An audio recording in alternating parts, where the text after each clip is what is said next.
जानते हैं कि सरकारी फाइल बहुत दिनों तक भी खुलती रहती है, तो किसी भी दबाव में ऐसा कोई काम ना करें कि जिसका खामियाजा आपको बाद में भुगतना पड़े, क्योंकि चंद्रशेखर आज़ाद हमेशा इतना कमज़ोर नहीं रहेगा।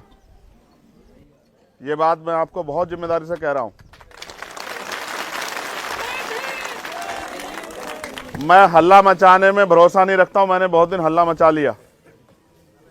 मैं बहुत जिम्मेदारी से कह रहा हूँ, वक्त बदलेगा। आज जो लोग कमज़ोर हैं वो कल ताकतवर भी होंगे। ये वक्त का पहिया है, चलता रहता है, कभी कोई नीचे कभी कोई ऊपर।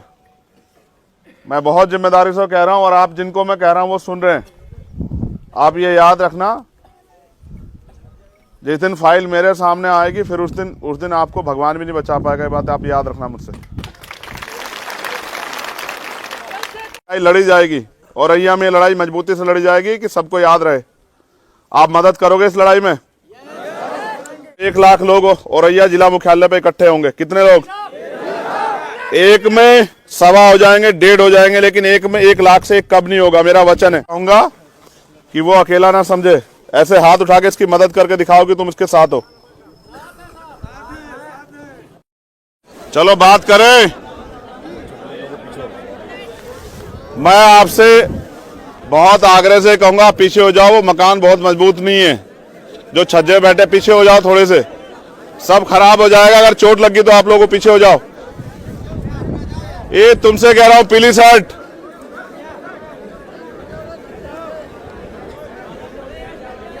अब मेरी बात को गौर से सुनो।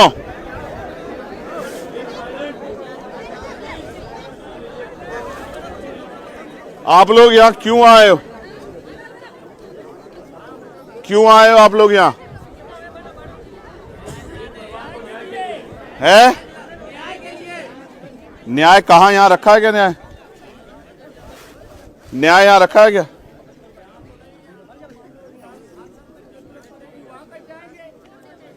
अगर आप जाते तो ये दिन थोड़ा देखने पड़ते हैं। कौन कहता हम सहयोग नहीं करते हैं? हम तो उसका सहयोग भी करते हैं जो लड़ाई लड़ता भी नहीं है। हम उसका भी सहयोग करते हैं। आप तो लड़ना चाहते हो।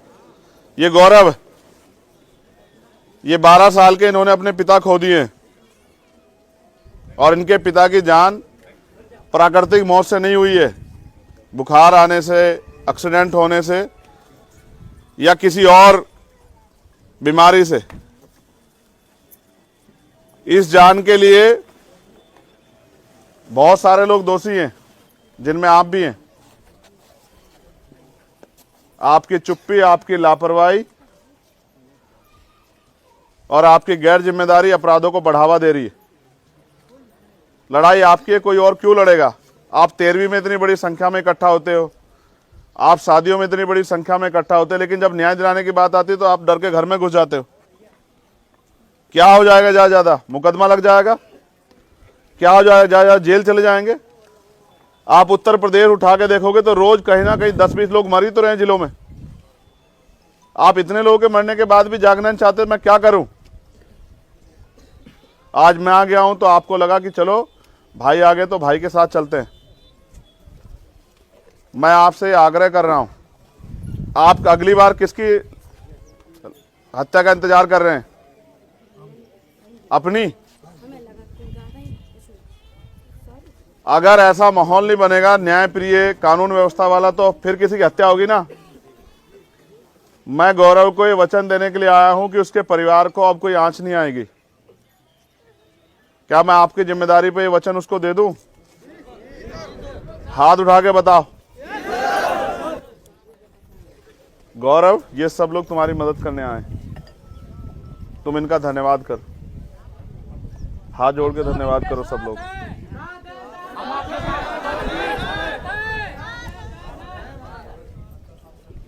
मैं प्रशासन के लोगों से भी बात करूंगा। मैं एसडीएम साहब को और सीओ साहब कहूंगा कि वो अंदर आ जाए। मैं उनसे यही बात करूंगा, बाहर भीड़ में नहीं।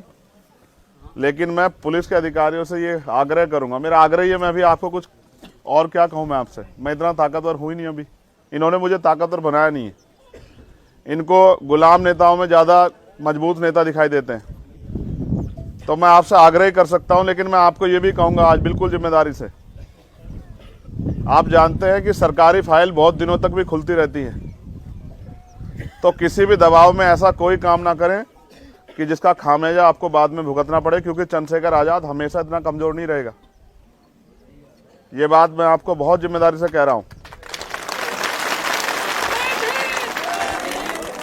मैं हल्ला मचाने में भरोसा नहीं रखता हूं, मैंने बहुत दिन हल्ला मचा लिया।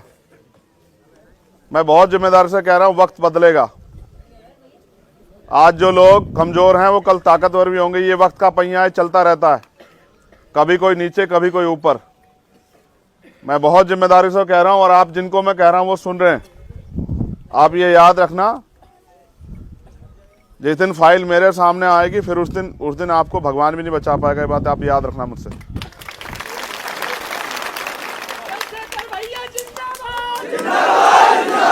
ये धोखा देना है, ये धोखा देना है। मैं जिंदाबाद सुनने नहीं आया यहाँ। ये धोखा देना है, ये सरासर धोखा देना है। अपने नेता को भी, अपने भाई को भी, सबको धोखा देना है। मैंने उनसे वो बात रखी, लेकिन मैं आपसे भी ये बात रख रहा हूं, अपनी जिम्मेदारियों का निर्वहन करो। एक दिन के लिए किसी के साथी मत बनो, उसके साथ खड़े हो जाओ और बाकी लोगों के मरने की इंतजार मत करो। बिल्कुल मत करो मरने की इंतजार। आदमी एक बार पैदा होता है, एक बार मरता है। किसी के मरने की इंतजार मत करो। मैं हाथ जोड़ के सबसे कहूंगा, वो किसी भी तरह की कानून व्यवस्था को अपने हाथ में ना लें, और आज नहीं कभी भी ना लें, क्योंकि हम संविधान को मानने वाले लोग हैं, संविधान के साथ चलेंगे और संविधान बहुत ताकतवर है। संविधान का डंडा इतना मजबूत है, चाहे अधिकारी कर्मचारी हो, मुख्यमंत्री हो, राज्यपाल हो या प्राइम मिनिस्टर राष्ट्रपति हो, सब पे चलेगा वो डंडा। लेकिन जिस दिन संविधान अच्छे हाथों में होगा तब। आज आप आए, मैं आपका दिल से शुक्रिया अदा करता हूं, लेकिन मैं भी तंग हो गया हूं। रोज रेप, हत्या, मर्डर, लूटपाट, कहीं पेड़ पर लटका के मार दिया, मैं भी तंग हो गया हूं इन सब चीजों से। ये किसी भी तरह की चीज से परे। मैं अपनी मांग भी रखूंगा, लेकिन मैं समझता हूं एक दिन में नहीं मानेगा कोई। अब ये लड़ाई लड़ी जाएगी और रैया में लड़ाई मजबूती से लड़ी जाएगी कि सबको याद रहे। आप मदद करोगे इस लड़ाई में? मैं कल या परसों में सौरभ जी के जरिए, धीरेन्द्र जी के जरिए आपको तारीख बताऊंगा। हम लोग 1 लाख लोग औरैया जिला मुख्यालय पे इकट्ठे होंगे। कितने लोग? एक में 1.25 हो जाएंगे, 1.5 हो जाएंगे, लेकिन एक में 1 लाख से एक कब नहीं होगा, मेरा वचन है। और जब तक हमारी मांग पूरी नहीं होगी, चाहे हम भूखे रहें, प्यासे रहें, हम पीछे नहीं हटेंगे। बताओ मदद करोगे नहीं करोगे? देखो, मेरे चुनाव की तैयारियां चल रही हैं। मैं चाहता वहां भी रह लेता, लेकिन मेरा दिल गवाही नहीं दे रहा था कि मैं उस बहन को क्या जवाब दूंगा और इसको गौरव को क्या जवाब दूंगा। मैं इसलिए आपसे आग्रह कर रहा हूं, मैं नहीं करूंगा प्रचार, आप प्रचार करना कल के बाद, लेकिन एक आदमी कम से कम 50 आदमी को लेकर आएगा उस दिन जिला मुख्यालय पे। आओगे नहीं आओगे? बताओ। क्या तो सरकार यहां के प्रशासन के जरिए हमारी बात माने। हम इंसान हैं। आप बताओ, इसके पिताजी नहीं रहे, इसकी जिम्मेदारी कौन लेगा? हम तो ले लेंगे, लेकिन जिन्होंने ये किया है, ठीक है, वो एक पहलू है कि वो घटना हो गई, लेकिन सरकार की क्या जिम्मेदारी है? सरकार टैक्स तो सबसे लेती है ना। जब वो करोड़ों रुपए पूंजीपतियों के माफ करती है, अधिकार बहुत सारे पैसे जो है धन्ना सेठों के माफ करती है, इस परिवार के लिए क्या मुआवजा तय किया उन्होंने? क्या अधिकारियों ने भेजा? अभी मैं सब पूछूंगा। नहीं, उनके हमारे टैक्स का पैसा हम तय करें कहां लगेगा, समझ रहे हो? आप चिंता मत करो, लेकिन आपको बस ये तय करना है कि हम जिस तारीख को मैं दूंगा उस तारीख को हमें आना है, और हमें इसलिए आना है कि दोबारा औरैया में किसी के साथ ऐसी घटना ना हो। मैंने यही सीखा कि जीवन जीना कोई बड़ी बात नहीं है। बड़ी बात यह है कि स्वाभिमान सम्मान के साथ जीना। भेड़ बकरी की तरह जीना कोई जीवन नहीं है। और ये भी सुन लो मुझसे, आदमी भूखा रह सकता है लेकिन अपमानित होकर नहीं रह सकता। ये अपमान है। हम संविधान हाथ में लेते, हम किसी बहन बेटी का, किसी का भी अपमान नहीं करते, किसी का चाहते भी नहीं है। भूल से भी हो जाएगा, हम उसके लिए भी माफी चाहते हैं, लेकिन अगर कोई हमें भेड़ बकरी समझेगा, ये भी तो इस देश में नहीं चलना चाहिए। 70 साल से ज्यादा हो गया ना।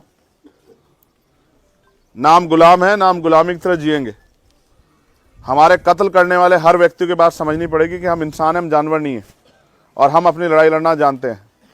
हम पढ़े लिखे हैं, वकील हैं, डॉक्टर, इंजीनियर हैं, हम अपनी लड़ाई लड़ना जानते हैं। और हम ये भी जानते हैं कि अगर पुलिस मजबूरी बस, पुलिस जानबूझ के नहीं करेगी, मजबूरी बस अगर कोई ऐसा अपराध करती है, अपराध है, अगर वो न्याय में देरी करती है या न्याय को बाधित करती है, तो फिर पुलिस पर भी कार्रवाई हो सकती है। ये भी आप याद रखें। मैंने कहा ना आपसे कि समय बदलेगा। तुम्हें नहीं लगता समय बदलेगा? क्या हमेशा चंद्रशेखर आजाद ऐसे ही रहेगा कमजोर? बिल्कुल नहीं रहेगा। चंद्रशेखर उसकी कीमत चुका रहा है। गोली खाई नहीं खाई? नहीं मरा ना? 4 गोली से नहीं मरा ना? इसका मतलब कुदरत ने मुझे इसलिए चुना है कि आपकी ये लड़ाई अब आगे बढ़े, समझ रहे हो? वरना तो लोग खांसी जुकाम से कोरोना मर गए ना, नहीं मरा ना आपका चंद्रशेखर आजाद। क्योंकि अभी इस देश में स्वाभिमान सम्मान की लड़ाई बाकी। अभी इस देश में आपको जो गैर बराबरी है उनका अंत करके बराबरी का जीवन मिलना बाकी। मैं ये चाहूंगा कि जब भी किसी के साथ अन्याय हो, आप इतनी इससे 4 गुना संख्या में वहां जाओ, लेकिन न्यायप्रिय होकर, सिर्फ हल्ला मचाने के लिए नहीं। उनको ये विश्वास दिलाने की अकेले नहीं है, अपने आप दुश्मन ठंडे हो जाएंगे। और मैं किसी को दुश्मन भी नहीं मानता, मैं समझता हूँ ये एक सोच है जिनको ये लगता है कि अगर इनको कुछ कहोगे तो कुछ होगा नहीं। लेकिन अब नहीं चलेगा ना, ये गुलाम भारत थोड़ा ही है, यहाँ सबके लिए दंड है। और ये कानून व्यवस्था में उस दंड का प्रावधान है और उस दंड के प्रावधान से गुजरना पड़ेगा। मैं आपको वचन देता हूँ कि जिसने हत्या की है और उसके सभी साथियों को सजा मिलेगी, आप चिंता मत करो। चाहे इसकी जांच कराने के लिए सीबीआई जांच की मांग क्यों ना करना पड़े, और सीबीआई जांच के लिए हमें इस देश में बंद क्यों ना बुलाना पड़े, कुछ भी करना पड़े, हम दूसरी घटना का इंतजार नहीं करेंगे। इसी घटना को इतनी मजबूत लड़ेंगे कि सरकार को पता लगे कि हम लड़ रहे हैं, समझ रहे हो? चाहे हमें भारत बंद बुलाना पड़े, सीबीआई जांच की मांग करनी पड़े, न्यायिक जांच की मांग करनी पड़े, या कुछ भी, चाहे हमें यहाँ के सीओ जो हैं जो इसकी जांच कर रहे हैं उनको बदलना पड़े। जो सीओ साहब ये कहते हैं कि हमारे यहाँ तुम्हारे 3 मर्डर हैं, तो हमारे यहाँ तो 7 हुए। अच्छी बात है, आपके यहाँ 7 मर्डर हुए, मुझे दुख है, लेकिन आप क्या चाहते हो यहाँ भी 7 मर्डर हो? नहीं, बदले नहीं, वो छुट्टी गए हैं, वो भी आ जाएंगे। कहाँ जाएंगे? और उनको नौकरी करनी है ना उत्तर प्रदेश में। चंद्रशेखर आजाद से उनकी मुलाकात होती रहेगी। मैं कह रहा हूँ ना, आप लोगों से बार बार समझा रहा हूँ, इसलिए आपसे कह रहा हूँ शांति से बैठे रहो। मैं एक बार इनसे पूछ लूँ इन्होंने कार्रवाई क्या की है, इन्होंने आगे जो इनका अधिकार बैठता है उसमें क्या किया। हल्ला मत बचाओ, मुझे तकलीफ हो रही है, मुझे ऐसा लगता है तुम सिर्फ मुझे देखने आए। बिल्कुल हल्ला मत मचाओ, ऐसे शांत होकर बैठो जैसे तुम्हारा अपना तुमने खोया हो। क्या ये तुम्हारा अपना नहीं है? तो जिनके घर में तकलीफ होती है वो हल्ला मचाते हैं क्या? और रोने चिल्लाने से कौन सुन रहा है तुम्हें? किसी को कोई फर्क पड़ता है कि तुम मर रहे जी रहे हो? फर्क पड़ता तो अपने आप आगे बढ़ के लोग कहते हैं कि ये गलत हुआ है। लेकिन लोगों में न्याय चरित्र नहीं ना, हैसियत है कि कोई कह दे किसी गरीब के साथ गलत हुआ। इसलिए बिल्कुल शांत होकर बैठो, बिल्कुल शांत होकर, जब तक मैं इनसे अधिकारियों से बात करके बाहर ना आ जाऊं। और फिर मैं आपसे आग्रह करूंगा कि किसी भी कीमत पे कोई हमें कितना भड़का ले, कितना ही कुछ कह ले, हमें किसी भी तरह से संविधान के रास्ते को नहीं छोड़ना है, समझ रहे हो? वही सबसे मजबूत है, नहीं है? तो आप शांति बैठ रहे, मैं अधिकारियों से बात कर लूं, फिर मैं आऊंगा आपके पास। लेकिन आज आप इतनी बड़ी संख्या में आए ऐसे माहौल में, मुझे बहुत अच्छा लगा। मैं तो सोच रहा था कि आप डर गए हो। डरे तो नहीं हो? हिम्मत है नहीं है? बाकी मैं नौजवानों से भी ये कहूंगा, अन्याय करने वाले से अन्याय सहने वाला ज्यादा दोषी होता है, और वो जीते जी भी मरे के समान होता है जो अपने हकों की लड़ाई नहीं लड़ता। ये बात याद रखो, ना हम गुलाम थे, ना गुलाम है, और ना गुलाम बन के जिएंगे, ठीक है? ऐसे हाथ उठा के इसकी मदद करके दिखाओ कि तुम इसके साथ हो। मैं सरकार से ज्यादा आर्थिक मदद इनके लिए 2 दिन में करा सकता हूं, आप जानते हो ना मेरी ताकत को। लेकिन जब वो टैक्स का पैसा हमारा है तो सरकार क्यों नहीं देगी? आप बताओ ना, हमारे टैक्स का पैसा है ना, वो हमारे खून पसीने का, तो क्यों नहीं देगी सरकार? हलक में हाथ देके छीन के ले लेंगे, ये बात याद रखना आप।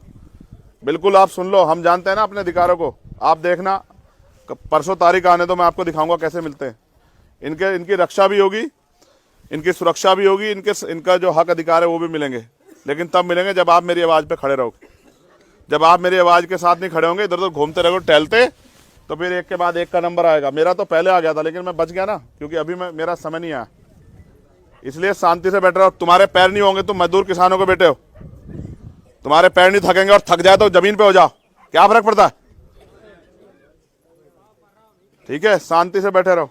और तुमसे कह रहा हूं तुम नीचे उतर जाओ, गिर जाएगा छज्जा। सुन लिया करो एक बार की बात।